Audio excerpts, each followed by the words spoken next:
ഇന്നത്തെ ഐറ്റം ഒരു ഈസി ആയിട്ട് ഉണ്ടാക്കിയെടുക്കാവുന്ന ഒരു സ്നാക്കാണ്. വെക്കേഷൻ സമയത്ത് കുട്ടികൾക്കൊക്കെ തനിയെ ഇരുന്ന് ഇങ്ങനെ പോപ്കോൺ പോലെ കുറിക്കാൻ പറ്റുന്ന ഒരു സംഭവമാണ്. അതുപോലെ അവർക്ക് തന്നെ ഉണ്ടാക്കിയെടുക്കാം. അപ്പോൾ ഇന്ന് കുട്ടികൾക്കുള്ള റെസിപ്പിയാണ്, നിങ്ങൾ തന്നെ ചെയ്യണം കേട്ടോ. അപ്പോൾ സ്റ്റൗവിൽ ചെയ്യണം. അപ്പോൾ ഇൻഡക്ഷൻ കുക്കർ ഉണ്ടെങ്കിൽ അത് എടുത്തോളൂ, അതിന്മ ചെയ്യായിരിക്കും ബെറ്റർ. അപ്പോൾ കുറച്ച് റിസ്ക് ഒഴിവാക്കാം. നമ്മൾ ഈ ലോട്ടസ് സീഡ് വെച്ചിട്ടാണ് ഇന്ന് ചെയ്യുന്നത്, മഖന. അപ്പോൾ അത് കുറച്ച് വാങ്ങി വെച്ചിട്ടുണ്ടായിരുന്നു ഞങ്ങൾ. അപ്പോൾ നിങ്ങൾക്കത് ഓഫറിലൊക്കെ കിട്ടുമ്പോൾ വാങ്ങി വെക്കാം കേട്ടോ. ഞങ്ങൾ ഓഫറിൽ കിട്ടിയപ്പോൾ വാങ്ങിയതാണ് ഡിമാർട്ടിൽ നിന്ന്. അപ്പോൾ ഒരു പാക്കറ്റോളം എടുത്തിട്ടുണ്ട്. അപ്പോൾ ഒരു പാൻ വെച്ചിട്ട്, വലിയ പാൻ വെച്ചിട്ട് അതിലേക്ക് നെയ്യാണ് ഇട്ട് കൊടുത്തത്. നെയ്യ് ചൂടാവുമ്പോൾ ഈ മഖന ഇട്ട് കൊടുത്തിട്ട് നന്നായി ഒന്ന് ഇളക്കിയെടുക്കുക. അത് ചൂടായി വരുന്ന സമയത്ത് ഇതിങ്ങനെ പൊട്ടി വരും, നമുക്കിങ്ങനെ പ്രസ് ചെയ്യുമ്പോൾ പൊട്ടും.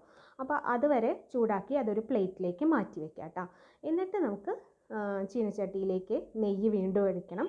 എന്നിട്ട് അതിൽ കുറച്ച് മസാല ആക്കിയെടുക്കണം. മസാലയ്ക്ക് സവോളയോ കാര്യങ്ങളോ ഒന്നും വേണ്ട, ജസ്റ്റ് പൗഡേഴ്സ് മാത്രമേ വേണ്ടൂ. അപ്പോൾ പെട്ടെന്ന് നിങ്ങൾക്ക് കുക്ക് ചെയ്തെടുക്കാവുന്നേ ഉള്ളൂ.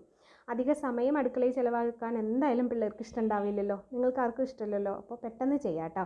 അപ്പോൾ കാശ്മീരി ചില്ലി പൗഡർ ഒരു സ്പൂണോളം ഇട്ട് കൊടുക്കാം. ഒരു നുള്ളു മഞ്ഞൾപ്പൊടിയും കുറച്ച് പെരിഞ്ജീരകം പൗഡറുമാണ് ഇട്ട് കൊടുത്തിട്ടുള്ളത്.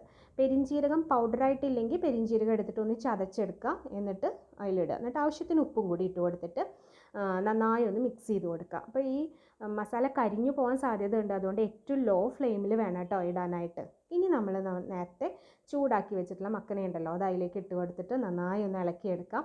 ഈ ചീനച്ചട്ടിയുടെ രണ്ട് ഭാഗവും പിടിച്ച് കുടഞ്ഞു കൊടുക്കുകയാണെങ്കിൽ പെട്ടെന്ന് എല്ലാ മക്കനയിലേക്കും ഈ മസാല പിടിച്ചു കിട്ടും, നന്നായി മിക്സായിട്ട് വരും.